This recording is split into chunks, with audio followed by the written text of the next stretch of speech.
დღევანდელი თურქეთის საზღვრებში მოქცეული ლაზეთი ფაქტობრივად უშრეტი ინფორმაციის წყაროა. უამრავ ტრადიციას, რომელიც საზღვრის აქეთ დაიკარგა, იქ მარგალიტივით უფრთხილდებიან. იქ ლეგენდებით სულდგმულობენ, იქ ლეგენდებს აცოცხლებენ და დღესაც ლაზობენ. გიორგი კალანდიამ კოლხეთი კიდევ ერთხელ აღმოაჩინა, ოღონდ ახლა მისტიკური, ზღვაში მეთევზეებს გაჰყვა და თევზის მოხმობის მისტიკურ რიტუალს დაესწრო. ძველ სახლში შევიდა და ის წამოწოლილი დედაბოძი ნახა, სადაც ლაზების რწმენით სახლის გარდაცვლილი ბინადრების სულები ცოცხლობენ, თუმცა არის კიდევ რაღაც, რაც ვერ იხილა და მხოლოდ მოისმინა. ეს თუმარ მასმიძლობის ლაზური წესია, რომლის მიხედვითაც მანდილოსანი მთავარი პერსონაჟია, თუმცა არის კიდევ ერთი წესი, ქალი კამერის ობიექტივში არ უნდა მოხვდეს.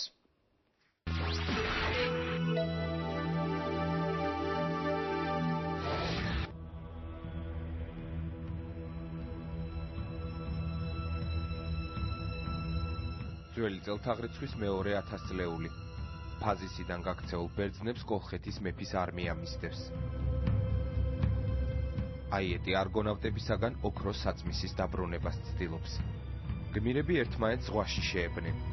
ბრძოლა დაუნდობელი და სისხლის მღვრელი იყო. კოლხები დამარცხდნენ და უფრო მეტიც. ბრძოლაში არგონავტებმა უფლისწული, მედეას პირმშვენიერი ძმა აფსირტე მოკლეს.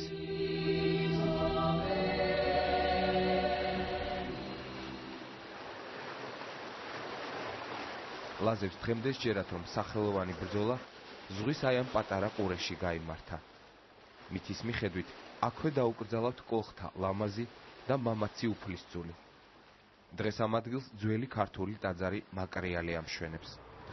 ჩვენებური არქიტექტურის უნიკალური ნიმუში, რომლის კოშკი სამრეკლოც იყო და შუქურაც. სხვანაირად ალბათ წარმოუდგენელიცაა. ლაზებისათვის ზღვა ხომ ოდითგანვე არსებობის მთავარი წყარო იყო.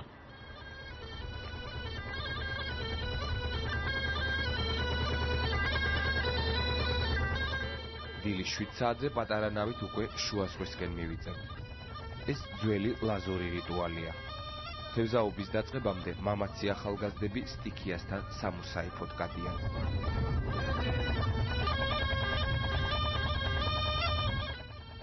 ტრადიციის მიხედვით ნავის საპატიო წრეს არტყამს.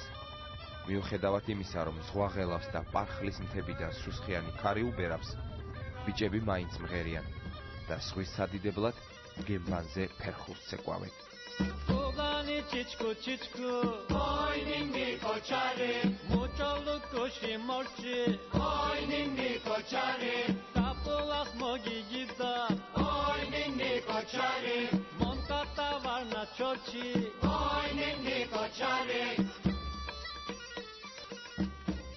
ლაზების რწმენით ამ შემთხვევაში ღმერთი მოწყალებას გაიღებს და ბადეში თევზიც ურიცხვი მოხვება.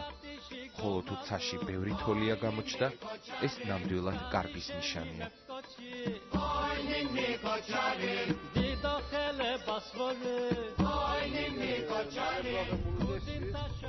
ძნელი სათქმელია ეს ტრადიცია რა დროიდან იღებს სათავეს.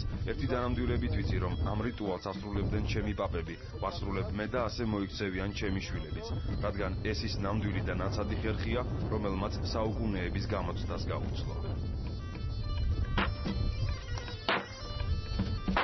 მრავალგზის დახვეული ბადე გემბანზე სამჯერ დაეცემა და მთავარი რიტუალიც იწყება. შედეგმა არ დააყოვნა. ზღვის ღმერთმა ლაზების ლოცვა შეისმინა. კოლხურ ბადეში უამრავი ქაფშია და ორაგული მოჰყვა.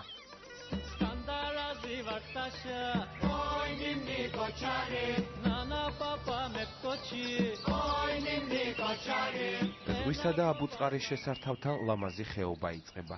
იქ ერთ-ერთ სოფელში, აბუ ულიაში, მრავალსაუკუნოვანი ლაზური სახლი დგას. ის 300 წლის წინ მხარის ყველაზე ძლევამოსილ ფეოდალს, ირფან ბეგ ოღლის თავისთვის აუშენებია. ზუსტად არავინ იცის, ვინ იყო ირფანი, თუმცა მას რომ განუზომელი ძალაუფლება ჰქონდა, ეს ცხადია. დიდი ბეგი სარფიდან აბუწყარამდე მთელ ტერიტორიას განაგებდა. ის არც საქართველოს მეფეს ემორჩილებოდა და არც ოსმალეთის სულთანს. ირფანი ამ მხარის დადიანი იყო. ძველი ლაზური სახლი ისტორიის ცოცხალი ფურცელია. მეორე სართულზე ბეგი თავის მრავალრიცხოვან ოჯახთან ერთად ცხოვრობდა. პირველზე ბოსელი და დილეგი იყო. პირუტყთან ერთად მას ამწყდებდნენ, ვინც ირფანს ეურჩებოდა და გადასახაც არ იხდიდა. Haide, bziat. გომინჯითი. გოგიგიცხა. აჰა. სახლში ყველა დეტალი საუკუნეებს უკავშირდება. მოჩუქურთმებული კედლები, ავეჯი და ხალიჩებიც კი ქართული ორნამენტითაა შემკული. სტუმრისათვის საძინებელი მზიან და მყუდრო ადგილას იყო მოწყობილი. ლაზები მას ყოველთვის განსაკუთრებულ პატივს სცემდნენ. ამიტომ ოჯახის ყველაზე ლამაზი მანდილოსანი სტუმარს პირადად ეგებებოდა. ხედავ კუჩკაპე ოპანავამ თუ და ეშო ხავლით უსკუინამ თუ სტუმარს ჩვენში ხელსაც კი არ აბანინებდნენ აბაზანაში. მას მანდილოსანი ხონჩით მიართმევდა თბილწყალს, ხელებსა და ფეხებს პირადად ბანდა. მერე საძინებელში მიაცილებდა, დააწვენდა და საბანში შეფუთავდა. მაგრამ ვაიმას, ვინც ლამაზი ქალისკენ თუნდაც ალმაცერად გაიხედავდა. მეორე დილას ოჯახიდან ცოცხალი გასვლა აღარ ეწერა.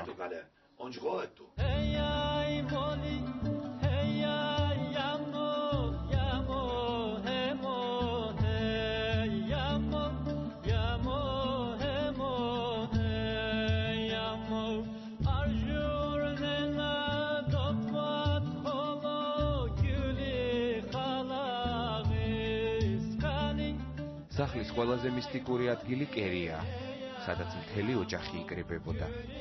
მას მთავარი საყრდენი ძელი, იგივე ნანა ონგურე დახურებდა.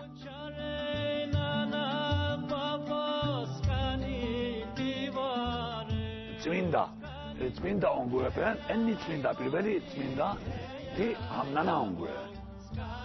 ნანა ონგურე იგივე ლაზური დედაბოძის სახლში ყველაზე წმინდა საგანია. მან საუკუნეების განმავლობაში კერიის ჭვარტი და კვამლი შეისრულდა. იგი ოჯახში ყველა მოვლენის მონსტრია. ამიტომ თუ სახლი დაინგრა, ოქროვერცხლზე მეტად ნანა ონგურეს უფრთხილდებიან. იგი სიმღერითა და გუდასტურის თანხლებით ახალ სამოსახლოში გადააქვთ.